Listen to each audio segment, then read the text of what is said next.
प्यारे दोस्तों, आज मैं आपको एक ऐसे वाक्य से रूबरू करवाने जा रहा हूं जो आपके दिल को छू लेगा। इसी तरह की इस्लामिक घटनाओं और वाक्य से रूबरू होते रहने के लिए आज ही सब्सक्राइब करें हमारे चैनल इस्लाम हिस्ट्री को और साथ ही बेल आइकॉन को प्रेस करें। माह रमजान में 27वें रोजे वाले दिन मेरी सास रोजे की हालत में नमाज पढ़ने लगी तो उसकी मौत हो गई। वह पूरे खानदान में एक शैतान औरत मशहूर थी, मगर उसकी मौत को देखकर सब लोग रश करने लगे कि यह बहुत नेक थी। सास ने वसीयत की थी कि मेरा जनाजा मेरी बेटी पढ़ाएगी। जनाजा पढ़ाकर बेटी ने मां के चेहरे से कफन उठाया तो उसका दिल फट गया, क्योंकि शादी होकर जब मैं ससुराल आई सभी ने मेरे नाज नखरे उठाए थे। मेरे ससुराल में जॉइंट फैमिली सिस्टम था। मैं सबसे छोटी बहू थी। मेरे शौहर इमरान अपने घर में सबसे छोटे थे। बड़े चारों भाई शादीशुदा थे। इन चारों भाइयों की एक ही बहन थी और वह उम्र में उन सबसे बड़ी थी। इमरान ने मुझे पहले दिन ही यह बात समझा दी थी कि मुझे उनकी बड़ी बहन की इज्जत भी वैसे ही करनी है जैसे उनकी वालिदा की करनी है। बड़ी बहन गैर शादीशुदा है और शादी नहीं करना चाहती, इसलिए हमेशा अपने साथ ही रहेगी। मेरे ससुर हयात नहीं थे। सब भाई एक ही बड़े से घर में रहते थे। मेरी सब जेठानियां बड्ढी ननद को आपा कहती थीं, मगर मुझे मेरी ननद कुछ अजीब सी लगी थी। वह पूरा दिन अपने कमरे में बंद रहती थी और जब वह अपने कमरे में होती किसी को भी उनके कमरे में जाने की इजाजत नहीं थी। वह बस खाने के वक्त ही बाहर आती, खाना खाकर कमरे में चली जाती। घर का हर मामला आपा ही तय करती थी।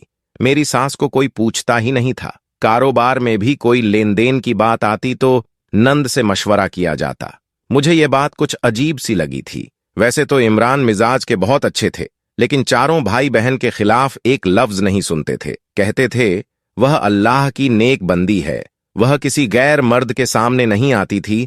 चादर के बिना मैंने उसे नहीं देखा था, लेकिन जो बातें मेरे सामने आहिस्ता आहिस्ता खुलने लगी वह मुझे कुछ तशवी में डालने लगी थी।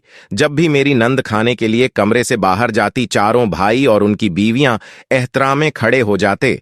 मुझे अपनी सास के लिए अजीब सा महसूस होता था, क्योंकि उनकी कोई भी इज्जत नहीं करता था। एक बार मैंने सब भाइयों को एक ऐसा काम करते देखा कि मैं हैरान सी रह गई। मैंने दूसरे दिन अपनी जेठानी से पूछा कि हमारे घर के मर्द अपनी मां से ज्यादा आपा जी को इतनी अहमियत क्यों देते हैं, हालांकि वह मां है बहन से ज्यादा हुस्न सलूक और फर्मा बरदारी का हक रखती हैं। मेरी बात सुनकर जेठानी ने घबराकर मुझे चुप रहने का इशारा किया और कहने लगी, आहिस्ता बोलो, अगर यह बात किसी मर्द ने सुन ली तो तुम्हारी खैर नहीं है। मैं हैरत से अपनी जेठानी का मुंह तकने लगी। मैंने एक आम से बात की थी, मगर जेठानी का रद्दे अमल ऐसा था जैसा कि मैंने कोई गलत बात कर दी हो। मैं चुप सी हो गई। इमरान बहुत मेरा ख्याल रखते थे। एक दिन मैंने उनसे जिक्र किया कि आप मां से ज्यादा बहन को अहमियत क्यों देते हो। मेरी बात सुनकर इमरान का चेहरा सुर्ख होने लगा। वह मुझे कहर भरी नजरों से देखने लगे। कहने लगे, मेरी बहन के बारे में एक लफ्ज भी मत बोलना। वह बहुत नेक और पारसा है। वह जितनी काबिले इज्जत है हम उसका उतना एहतराम नहीं कर पा रहे। मुझे इमरान का गुस्सा देखकर समझ आ गई थी कि जेठानी ने मुझे क्यों मना किया था। एक रोज सब भाइयों ने कुछ रकम अपनी बहन के सामने रखी। कहने लगे कि अपने बरकत वाले हाथ इस पर रख दो। हमने यह पैसा कारोबार में लगाना है। आपके हाथ से बरकत होगी। अगर इन पैसों पर आपके हाथ लग गए तो हमें नफा होगा। मैं यह देखकर हैरान रह गई थी। मेरी नंद ने कुछ पढ़ा और पैसों पर फूंक मारी। यह बात मुझे कुछ दुरुस्त नहीं लगी थी। यह बात एक बहन के एहतराम से बढ़कर कोई और ही रुख इख्तियार कर रही थी। मैं इमरान का रद्दे अमल देखकर बुरी तरह से घबरा गई। यही हाल मेरी बाकी जेठानी का भी था।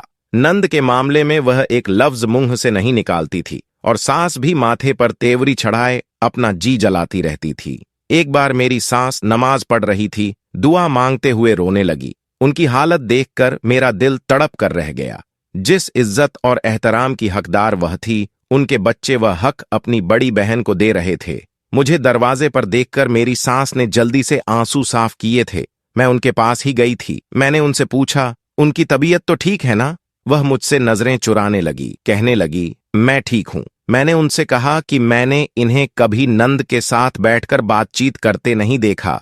फिर जो बात गुस्से से उन्होंने मुझे बताई उसे सुनकर मेरा दिमाग चकरा गया था। नंद के कमरे में सिर्फ चारों भाई ही जाते हैं। वह 1 घंटा बैठकर वापस आ जाते थे। हम चारों बहुओं को नंद के कमरे में जाने की इजाजत नहीं थी। हमें यह हुक्म था कि बावजू होकर नंद के लिए खाना बनाया जाए, क्योंकि वह पाक रूह है। मुझे इस किस्म के बातों को अपनाना कुछ जहालत सा लग रहा था, मगर मेरी दूसरी जिठानियां अपने नंद की गुलाम बनी हुई थीं। उन्हीं दिनों माह रमजान का चांद नजर आया तो मेरी नंद सफेद लिबास में बाहर आई और खुले सहन में खड़ी हो गई। चांद को देखकर आंखें बंद की और फिर कुछ पढ़ने लगी। गुलाम बनी हुई थी। उन्हीं दिनों माह रमजान का चांद नजर आया तो मेरी नंद सफेद लिबास में बाहर आई और खुले सहन में खड़ी हो गई। चांद को देखकर आंखें बंद की और फिर कुछ पढ़ने लगी। उस वक्त सहन में हम सब मौजूद थे, बस मेरी सास वहां मौजूद नहीं थी। कुछ ही देर में मेरी नंद ने बंद आंखों से कहा, अम्मी यहाँ क्यों नहीं है? ये सुनकर चारों भाई मां को ढूंढने लगे, फिर उन्हें पुकारने लगे। मैंने कहा, मैं अम्मी को बुलाकर आती हूं। इमरान ने मुझे यूं देखा जैसे वो मेरी जान ही निकाल देंगे। कहने लगे, जब तक आपा जी हुक्म ना दें कोई अपनी जगह से हिलेगा भी नहीं। ये हमारी मां भी न जाने एक नेक औरत के साथ क्यों जिद लगाए बैठी है। खुदा के गजब के हकदार हो गई तो पता चलेगा अपने शौहर के मुंह से अपनी वालिदा के लिए। ये कलमा सुनकर मुझे बहुत बुरा लगा। चारों बेटों ने मां को पुकारा तो वो बेचारी भाग कर चली आई। कहने लगी, मैं कुरान पाक पढ़ रही थी, इसीलिए देर हो गई। मेरा बड़ा जेठ गुस्से में कहने लगा, जब हमारी बड़ी आपा आपको बुला रही थी तब आप बाहर क्यों नहीं आई? नंद ने जेठ को चुप रहने का इशारा किया तो वह चुप हो गया। उसके बाद मेरी नंद ने जिस अमल के लिए हमें कहा था वह मैं मर कर भी नहीं कर सकती थी। मैंने साफ इनकार कर दिया। मेरी बात सुनकर इमरान ने एक जोरदार थप्पड़ मेरे मुंह पर मार दिया। मैं हवास बागता होकर रह गई। थप्पड़ इतने जोर का था कि मैं दूर जा गिरी थी। फिर इमरान मेरे पास आए और घूर कर बोले, आइंदा तुमने इनकार किया तो मुझसे बुरा कोई नहीं होगा। आहिस्ता आहिस्ता सभी मुझे घूरते हुए अंदर चले गए। मेरी नंद भी जा चुकी थी, बस मेरी सास वहीं रह गई थी। मैं तो यूं ही जैसे कोई बेजान मुजस्सम हो। मेरी सास ने मुझे पानी पिलाया, मेरे आंसू साफ किए और फिर कहने लगी, यह औरत नहीं डायन है, पता नहीं खुद को क्या समझती है, लेकिन एक दिन मैं इसका राज फाश कर दूंगी। मेरी सास ने गुस्से से ये अल्फाज आपा जी के लिए कहे। आज शाम मुझे अपनी किस्मत खराब होने पर रोना आ रहा था। उस वक्त मेरी नंद ने सबको कहा था कि सब घर वाले मेरे हाथ का बोसा लेकर अपनी आंखों को लगाएं। मैं इन बातों को नहीं मानती थी, फिर मैं यह अमल जबरन क्यों करती? सबसे पहले मेरी सास ने आपा जी के हाथ को बेबसी से पकड़कर चूमा और आंखों को लगाया। मेरी सास के चेहरे से साफ लग रहा था कि वह ये सब काम मजबूरी में कर रही हैं। फिर बारी बारी सब भाइयों ने यही अमल दोहराया था, लेकिन मैंने इनकार कर दिया, जिसका नतीजा मेरे गाल पर इमरान की उंगलियों के निशानात की सूरत में मौजूद था। उस वक्त मुझे अपनी सास अपनी सबसे बड़ी हमदर्द लग रही थी। उस दिन भी जब मैं अपनी सास को चाय देने गई थी, उनसे कहा था कि वह आपा जी से बात क्यों नहीं करती, वह उनकी बेटी है। तब वह चिल्लाकर बोली कि वह बेटी नहीं, डायन है। मुझे सास अपने कमरे में ले गई। फिर मुझसे कहने लगी, तुम चुप कर जाओ, अल्लाह ताला की जात बहुत बड़ी है, बुराई का अंजाम भी बुरा ही होता है। मैंने अपनी सास से पूछा कि आखिर यह सब क्या है? फिर जो इनकशफ मेरी सास ने मुझ पर खोले, मेरी तो रूह तक कांप गई थी। दूसरे दिन मैंने इमरान से माफी मांग ली। वह अभी गुस्से में थे। कहने लगे, आपा जी से माफी मांगो, सहरी का वक्त था। वह सहरी करने के लिए अपने कमरे से बाहर आई हुई थी।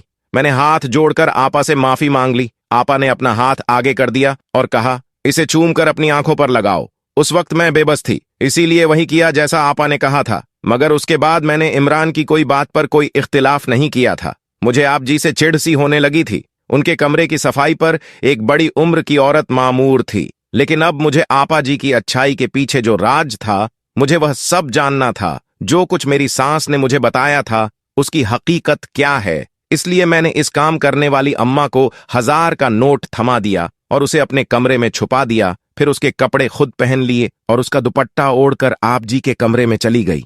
मुझे देखकर आपा जी कहने लगी, तूने अपना चेहरा क्यों छुपा रखा है? मैंने आवाज कुछ भारी से निकालकर कहा कि मैंने आज एक गुनाह किया है और आप पाक औरत हैं। मैं आज आपको अपना गुनाहगार चेहरा नहीं दिखाना चाहती। रात को अपने रब के हुजूर तौबा करूंगी, तभी आपके सामने अपना चेहरा खोलूंगी। आपा मेरी बात पर चुप हो गई। मैं काम करने लगी। आपा ने कहा, वो नहाने जा रही हैं, मैं कमरा साफ करके बाहर चली जाऊं। मैंने इस बात में सर हल्ला दिया। वो वॉशरूम चली गई उनके कमरे में। वैसे तो अगर बत्तियां लगी हुई थीं, मगर एक अजीब सी बदबू आ रही थी। मैंने जल्दी से सफाई की और फिर सामने रखे कुरान पाक के पास आ गई। वो एक कपड़े के गिलाफ से लपेटा हुआ था। मैंने जैसे ही उसे खोला, उस वक्त मेरा कलेजा फट गया। उस औरत का रूप कितना घिनौना था। मुझे उसका सबूत मिल चुका था, मगर मेरी बात पर कोई भी एतबार न करता। जब मेरी सांस की बात पर किसी ने यकीन नहीं किया तो मेरी बात की क्या औकात थी। मैं कमरा साफ करके बाहर आ गई। ऐसे माहे रमजान के दिन गुजरते रहे। फिर 27वें रोजे वाले दिन मेरी सास नमाज पढ़ते हुए इंतकाल कर गई। सब कुछ इतना अचानक से हुआ कि हम सब परेशान हो गए। घर में रोना धोना मत मच गया। लेकिन आपा जी अपने कमरे से बाहर नहीं आई थी। मेरी सास बहुत नेक औरत थी, जो लोगों की छुपकर मदद करती थी। उनकी मैयत पर एक ना खत्म होने वाला हुजूम था। जैसे ही मेरे शौहर मेरी सास की मैयत को उठाने लगे, तब मैंने अपने मियाँ से कहा कि यह वसीयत का कागज मैंने अम्मा जी के हाथ से पकड़ा था। शायद वह जान गई थी कि वह अब नहीं बचेंगी, इसलिए वह वसीयत कर गई हैं कि उनका जनाजा आपा जी ही पढ़ाएंगी। मेरे मियाँ ने मेरे हाथ से वरूका पकड़ा और पढ़ने लगे। उसमें यही लिखा था कि मैं बहुत गुनहगार औरत हूं, इसलिए मुझे अपनी बख्श की कोई उम्मीद नहीं है। मेरा जनाजा मेरी बेटी पढ़ाएगी। वह पाक और नेक औरत है, शायद कि इसी वजह से मेरी बख्श हो जाए। ये बात सुनकर सब भाई उस बात पर रजामंद हो गए। हालांकि बहुत से समझदार लोगों ने उन्हें कहा कि औरत जनाजा नहीं पढ़ा सकती, मगर हमारे घर के मर्दों का यकीन बस आपा जी पर ही था। इसलिए चारों भाई आपा जी के कमरे में चले गए। इन्हें अपनी वालिदा की वसीयत सुनाई, लेकिन आपा जी ने मना कर दिया कि वह जनाजा नहीं पढ़ाएगी। मगर भाइयों ने उनकी मन्नत समाजत की तो वह मान गई। वहां मौजूद लोगों के मुंह खुले के खुले रह गए थे। जिस दिन मुझे इमरान ने थप्पड़ मारा था, मेरी सास मुझे अपने कमरे में ले गई थी। फिर मुझसे कहने लगी, यह औरत मेरी बेटी नहीं है, असल में यह मेरे शौहर की पहली बीवी की बेटी है। जब मेरी सास की शादी हुई तब आपा 15 साल की थी। मेरे ससुर ने अपनी पहली बीवी को तलाक दे दी थी, क्योंकि वह काले अमलियात करती थी, यानी आपा को भी सब सिखा चुकी थी। तलाक के बाद आपा की सगी माँ यह घर छोड़कर चली गई थी, मगर आपा को उसके वालिद ने यहीं रख लिया था।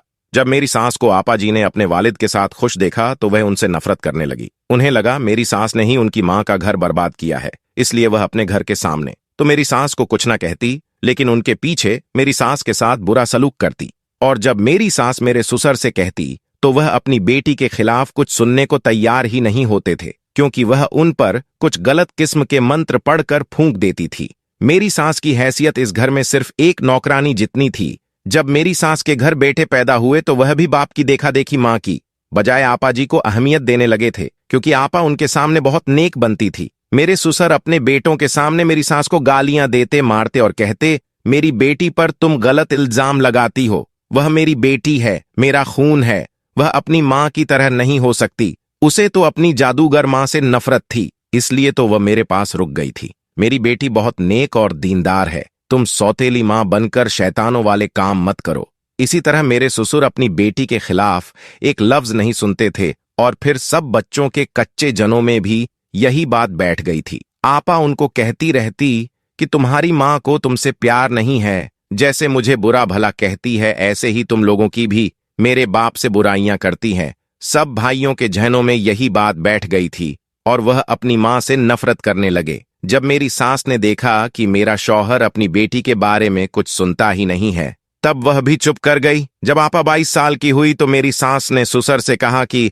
अब उसकी शादी कर देनी चाहिए। मेरी सास को यही लगा था कि शायद यूं उनकी जान आपा जी से छूट जाएगी, मगर आपा जी ने कहा कि वह अपनी सारी जिंदगी अल्लाह ताला के लिए वक्फ कर देगी और शादी कभी नहीं करेगी। उनके वालिद यह सुनकर खुश हो गए और उसे आला मर्तबा पर बैठा दिया। अब तो सास ने बिल्कुल ही चुप साध ली थी। भाइयों के दिल में भी बहन की अहमियत बढ़ गई। सब कहते, देखो हमारी बहन अल्लाह से कितनी मोहब्बत करती है। वक्त के साथ साथ आपा जी के चर्चे आम होने लगे थे। भाइयों ने भी बाप की तरह आपा जी को ही अहम समझ लिया था। उसके खिलाफ एक लफ्ज नहीं सुनते थे। आपा जी का मकसद मेरी सास की जिंदगी को अजीर बनाकर अपनी माँ का बदला लेना था। इसी चक्कर में वह अपनी जिंदगी भी बर्बाद कर चुकी थी। शादी नहीं की थी और अब खुद भी बुढ़ापे की दहलीज पर कदम रख चुकी थी। जब मेरी सास ने मुझे यह बताया तब मुझे अपने कानों पर यकीन नहीं आया था। इसलिए जब मैं आपा जी के कमरे में सफाई करने गई तो अपनी आंखों से देख लिया। कुरान पाक के गिलाफ में मौजूद कुरान पाक नहीं था, बल्कि किसी काले जादू की मंत्र वाली किताब थी जो वह पढ़ती थी। आपने सबको अपने काबू में कर रखा था। भाभियों को गुलाम बनाकर रखना चाहती थी। जैसे सारी जिंदगी मेरी सांस पर हुक्मरान की थी। वह तीनों आपा जी की मर्जी के खिलाफ एक कदम नहीं चलती थी। मेरी सांस आपा जी का राजफाश करना चाहती थी। जब मेरी सांस का इंतकाल हो गया तो मैं बहुत रोई थी। मेरी एक यही तो हमदर्द थी। आज वह भी जा चुकी थी और अब आपा जी अपने असल चेहरे के साथ सबके सामने आ चुकी थी। जब वह भी कुरान मजीद की सूरत पढ़ना चाहती तो उनके मुंह से मंत्र निकलने लगते थे, क्योंकि उन्होंने सारी जिंदगी मंत्र ही पढ़े थे। यह सब देखकर चारों भाइयों के रंग उड़े हुए थे। लोगों की सरगोशियां शुरू हो चुकी थीं। सभी आपा जी को ना गवारी और ना पसंद ददगी से देख रहे थे। आपा जी को कुरान मजीद की कोई सूरत नहीं आती थी। वो सबके सामने काले जादू वाले मंत्र पढ़कर शर्मिंदा खड़ी थी। फिर उसी वक्त मेरी सांस उठकर बैठ गई थी। असल में मेरी सांस मरी नहीं थी, बल्कि यह सब प्लान हम दोनों ने मिलकर बनाया था ताकि आपा जी का चेहरा बेनकाब किया जा सके। मेरी सांस को जिंदा देखकर वहां खड़े मजमे की चीखें बुलंद हो गईं। फिर मेरी सांस ने आपा जी की सारी हकीकत सबको बताई। मेरे जेठ और मेरा शौहर शर्मिंदगी से अपनी नजरें नहीं उठा पा रहे थे। आपा जी जल्दी से अपने कमरे में भाग गई थी। उनका राज फाश हो चुका था। सब भाई आपा के कमरे में चले गए थे। आपा अपनी मां को फोन पर सब बता रही थी। सबसे बड़े भाई ने कहा, आपा तुम अपना सामान पैक कर लो, तुम अब यहां नहीं रह सकती। बेहतर है जिस मां से फोन पर बात कर रही हो उसी के पास चली जाओ। हमें अफसोस है, हमने तुम्हें इज्जत के इस मर्तबा पर पहुंचा दिया जिसकी तुम हकदार नहीं थी। अगर तुम आधे घंटे में बाहर ना निकली तो हम लोग तुम्हें धक्के देकर इस घर से बाहर निकालेंगे। आपा जी कुछ नहीं बोली थी। आपा ने खामोशी से सामान पैक किया और फिर जब जाने लगी तो बाहर सहन में आकर मेरी सांस को देखने लगी। फिर हंसकर कहने लगी, तुमने मेरे साथ जो धोखा किया है, देखो मैं तुम्हारा क्या हाल करूंगी। उस खुली धमकी पर मेरे जेठ ने आपा जी के मुंह पर थप्पड़ रसीद किया था। वह कहने लगा, तुम हमें जितना बेवकूफ बना सकती थी बना चुकी हो, अब यहां से चली जाओ। हमने तुम्हारी वजह से अपनी सगी मां के साथ बहुत नाइंसाफी की है। अगर अब तुमने कुछ किया तो हम तुम्हें जिंदा नहीं छोड़ेंगे। बेहतर है तुम यहां से चली जाओ। अगर तुमने अपने नापाक इरादों से हमें या हमारी मां को कुछ भी नुकसान पहुंचाना चाहा तो हम भी तुम्हारे साथ बहुत बुरा करेंगे। ये कहकर मेरे जेठ ने आपा जी को धक्के मारकर घर से निकाल दिया था। मैंने उन्हें कहा, आपने जो भी किया वह एक गुनाह ही था। किसी का बहुत नेक होना कभी भी हमें इस बात की तरकीब नहीं देता कि हम उसे जरूरत से ज्यादा ही बुलंद मर्तबा दे दें, और जो नेक लोग होते हैं वह अपने मुंह से कभी उस बात का एहतराफ नहीं करते। वह तो बस नेकी करके दरिया में डालते जाते हैं। आपा के जाने के बाद सब घर वालों ने मेरी सास से माफी मांग ली थी और मेरी सास ने उन्हें माफ कर दिया था। आज इतने सालों बाद इस घर में सब कुछ ठीक हो गया था। मेरी सास भी बहुत खुश है और वह अल्लाह ताला का शुक्र अदा करती है कि उसकी कर्म नवाजी से यह घर जन्नत बन गया है। प्यारे दोस्तों, आज के वाक्य में बस इतना ही। अगर ये वाकया आपके भी दिल को लग गया तो वीडियो को लाइक जरूर करें। आपसे फिर मुलाकात करते हैं। आप सभी को अल्लाह हाफिज।